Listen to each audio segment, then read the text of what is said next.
Hi everybody, it's Crash Test and I'm back with another Crash Course. This is Crash Course Episode 3, where I'm going to investigate just how much a spy plane helps as a kill streak. Here's my class setup. What I'm going to do today is I'm going to run, I actually played 5 matches of free-for-all, one after another, and my class setup here is Scavenger Sleight of Hand Ninja with a red dot FAMAS and an RPG. I didn't want to do anything that would kind of mess with the way spy planes and counter spy planes work, because I wanted to look at them on their own. So I didn't want Ghost, I didn't want silencer. I didn't want to be taking them out, so I'm not running Estrella. So when you're deciding which kill streaks you're going to run, you've got a lot of things to choose from, and a lot of them give you obvious kills, like a napalm strike or a mortar team or a chopper gunner or something.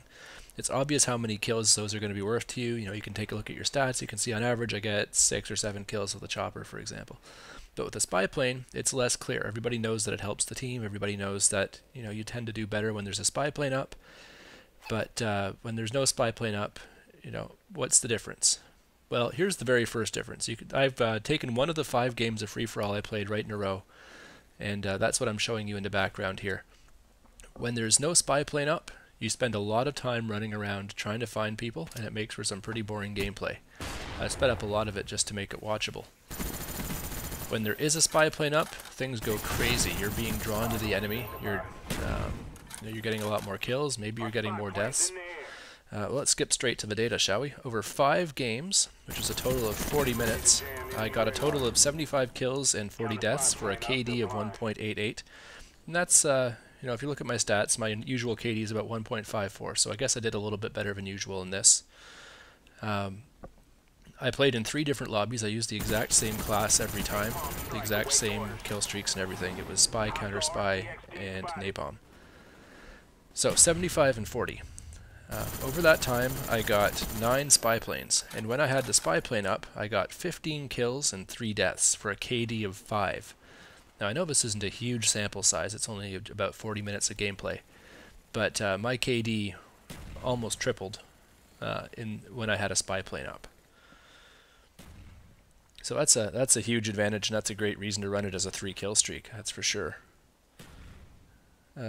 One of the other things I thought might happen when there's a spy plane up is maybe you'll be getting kills more quickly. I took a look at it, and I'll spare you the math, but it increased the rate of me getting kills by about 20%. So I was, in a game like Free-for-All, where it's really not so much about KD as it is about the total number of kills you get, it even helps there. A few other interesting things I found out. I was getting about 1.78 kills per minute without a spy plane, and 2.22 with a spy plane, so it was up by 25% when I was running a spy plane. But the biggest difference was in my deaths. My deaths per minute was about 1.1 per minute without a spy plane, but down to 0.44 deaths per minute with a spy plane. So it increased the rate at which I got kills by 25% and decreased the rate at which I died by 60%. If you're trying to build a kill streak, both of those things are going to help a lot. And I think that that really justifies why I've been running spy plane so much. I usually run it as my lowest kill streak, regardless of what my other ones are, just because it's so good at helping get me to those dogs or SR-71 or anything else at the higher end of the kill streak spectrum. Without a spy plane, I'm just a shadow of the player I am with the kill streaks, with the spy plane up. Enemy spy plane above.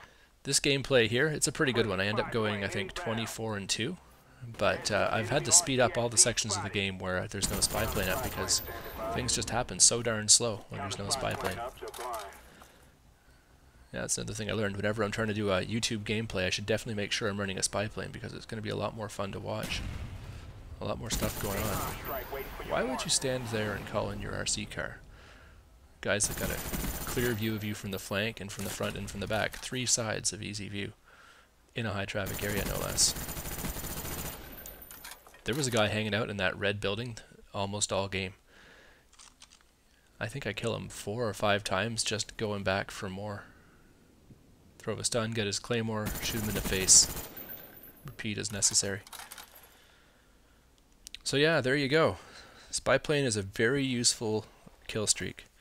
I was working out how many kills it's worth, and that's a bit of a tough one. I mean, part of the problem with all these statistics is, aside from the fact that I only did it over 5 games of free-for-all, when maybe I could have done it over 10 or 15 or even 20 if I was feeling really hardcore, is you tend to get kill streaks, and that includes the spy plane, in lobbies and in games where you're doing well anyway.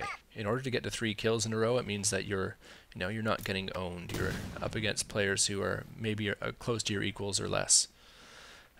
In 2 of the games that I played, I went negative. I was having a lot of trouble. I took a look at the free-for-all lobby actually, and I saw 3 guys from the same clan tag, and didn't hear them talk at all. So I think maybe they were calling out and teaming up. But in any case, I went pretty negative in 2 of the games.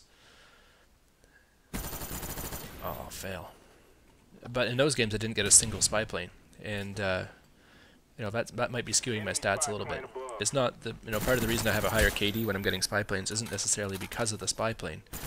It could just be because the lobby I'm in is weak, which allowed me to get the spy plane and makes things look better than they are. I acknowledge that, but my KD went from like 1.88 to 5. That's a pretty big difference. Okay, so if you're in a room like that guy was, and some guy takes out your claymore, what do? Do you just kind of pretend like it never happened? Well, that's what he opted to do. The correct answer is you vacate the premises and wait for the guy to come back for the revenge kill and kill him from somewhere safe. I set the claymore down there knowing he'll probably be trying to come back, exactly like what I'm doing here. Is he going to come back? Nope. He went into the same room where he always hangs out, and he's not even looking at the door frame. What a moron. How obvious was it that I was going to go in there and finish that kill?